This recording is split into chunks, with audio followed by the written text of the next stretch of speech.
What up? Oh. I'm great. How are you? Today we are discussing macros. Wow!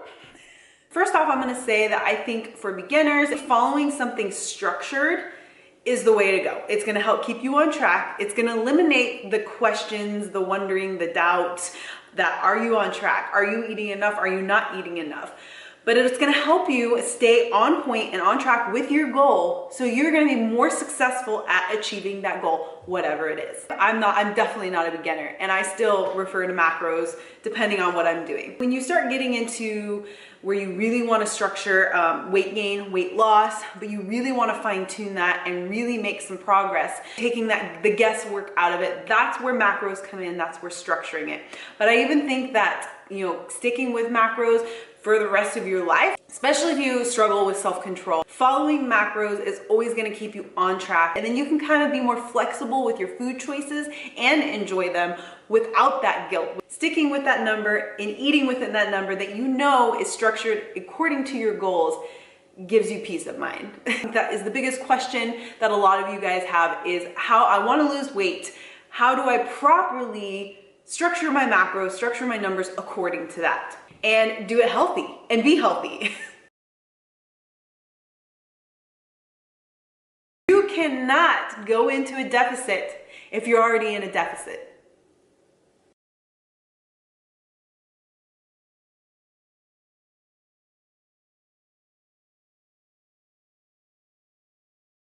Makes sense, right? Most of you who, even before you went into your fat loss journey or weight loss journey, we're probably already eating in a deficit. We're probably already not eating enough. But most of us never eat enough. It stems to society.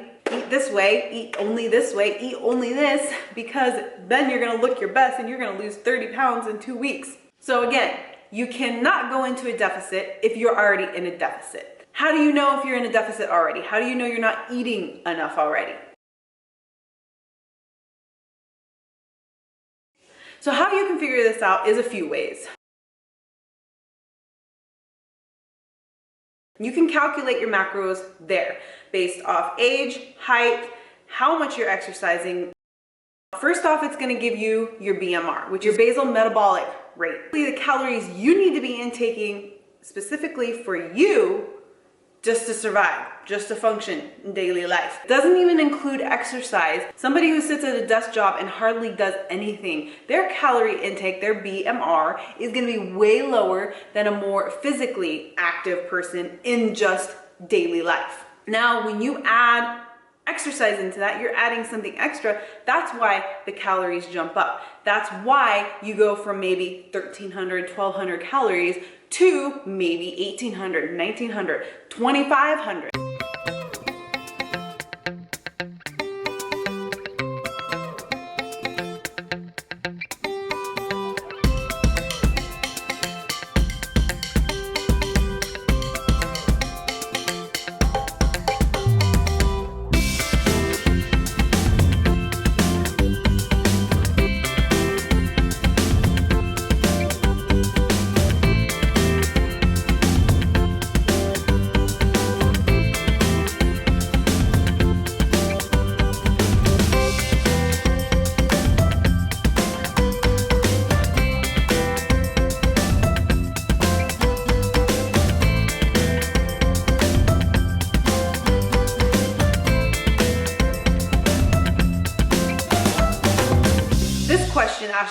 Actually comes up with my clients all the time.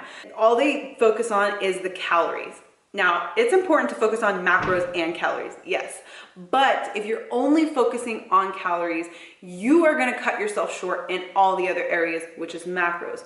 Macronutrients, carbs, protein, and fat. Micronutrients, which come from your fruits and vegetables, which are just as important. It's a balance between everything. You are only focusing on the calories and you're basing off that, you might be cutting yourself short in a protein or a carb or a fat. You might even be cutting yourself short in your vegetables or your fruits, your micronutrients. To look at your macros too, your macro numbers, and then they will fall in line to the calories. So that's why you don't only want to focus on calories. You want to focus on macros and the calories. There's several different apps that you can use to keep track. I know there's a lot of them out there. You can scan your food items. And having that number, what you should be intaking calorie-wise. Now we're gonna go off that. A lot of you are probably already under. So if you're already in a deficit, so a lot of you are probably already in a deficit and you didn't even realize it, and you're probably extremely in an extreme deficit. You need to be meeting that number, that goal number that you just calculated. You need to get to that number first. I've had to, with my own self and with clients, once we achieved to our fat loss goal macros and calorie intake, we've had to move up to maintenance calories and macros before we came back down. In a lot of cases too, just with the increase, I myself and my clients lost weight with their calorie and macro increase.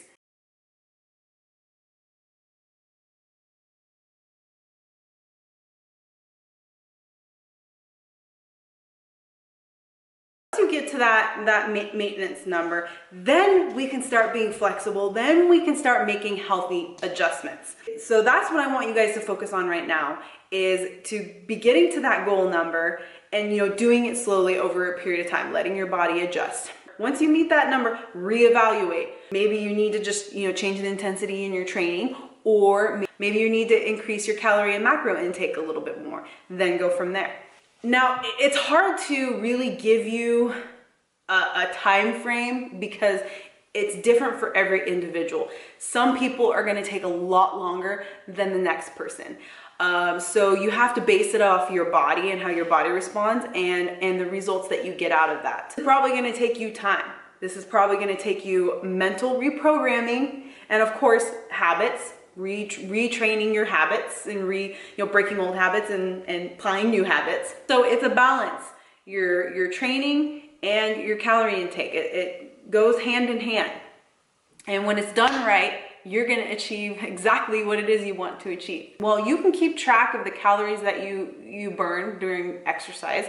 A lot of people do and a lot of people don't. So if you keep track of your exercise, you get a Fitbit, you can get various things like that. And it'll help you kind of, even fine tune that even more of what you should be intaking according to your exercise energy expenditure.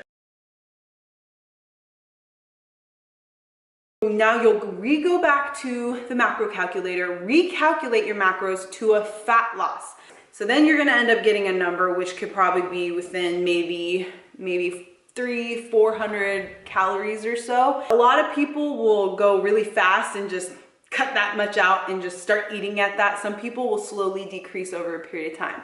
I think the slow decrease over a period of time with the adjustments in your training is probably the best overall, because your body's gonna process better through it versus an extreme cut and dry. It's gonna be more sustainable over a period of time. Kind of like how I talked about before about the slow increase, you wanna do the slow decrease. Most of the time it comes from carbs, from your carb intake, so carbohydrates. So you could minus 5 to 10 grams of your carbs each week, every 2 weeks, slowly until you get down to and you hit that fat loss number. Be very, very simple. It doesn't have to be over complicated. A lot of it is just consistency and patience. Again, you might have fluctuations with your weight and with your body. Sometimes you might plateau out before your body starts making progress again. Each individual is very unique and very different in how your body responds to the adjustments that you're making. If something's not working for you, just take a step back and reevaluate it. Unfortunately, there's so many trend diets, so many temporary diets out there. Diet is temporary. I asked this question on my Instagram the other day. How do you see yourself? Where do you see yourself long term?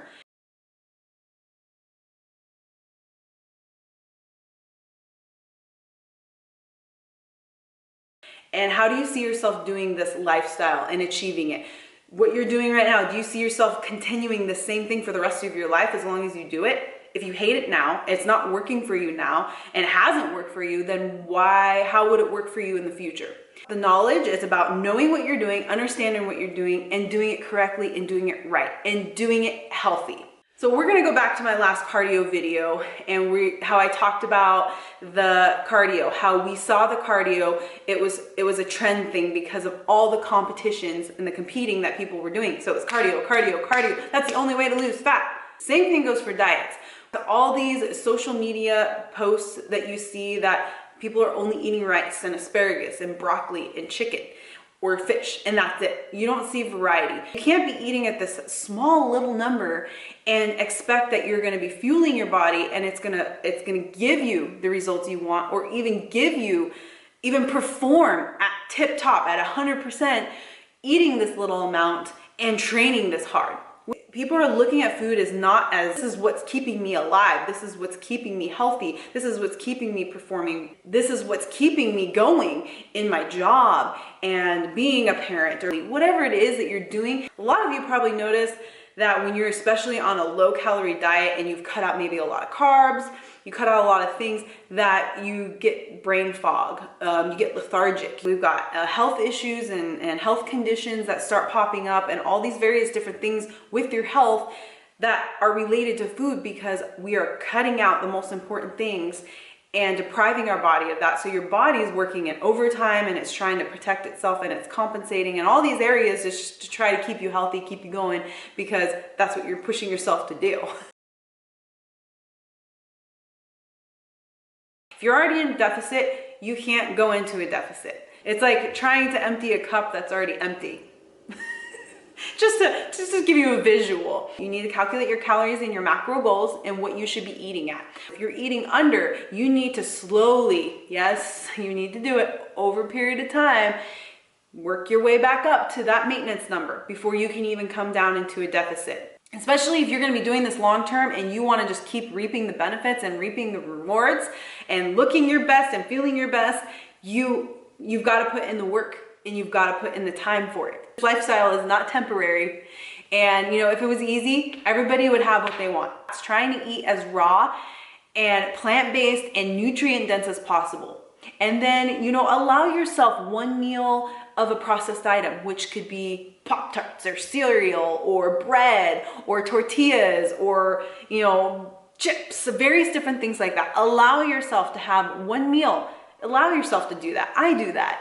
And the key is, you guys, you don't deprive yourself. I hear this over and over and over with all my women clients. What they do is they cut out salt, they cut out sugar, they cut out so many different things, and they start getting cravings and they start binge eating. So I start asking those questions. What are you doing with your diet? And they're like, well, I cut this, I did this. And sugar's not bad. Carbs are not bad. Everybody thinks carbs are bad. Carbs is an energy source. So when you're exercising and when you're doing something, your body uses carbs for energy, for whatever you're doing. It's also brain energy too. These things take time, it takes work, especially if you don't have somebody doing it for you. You've got to do it for yourself. Otherwise, you're just going to be on the hamster wheel and you're going to be doing the same things that haven't been working for you and that will never work for you.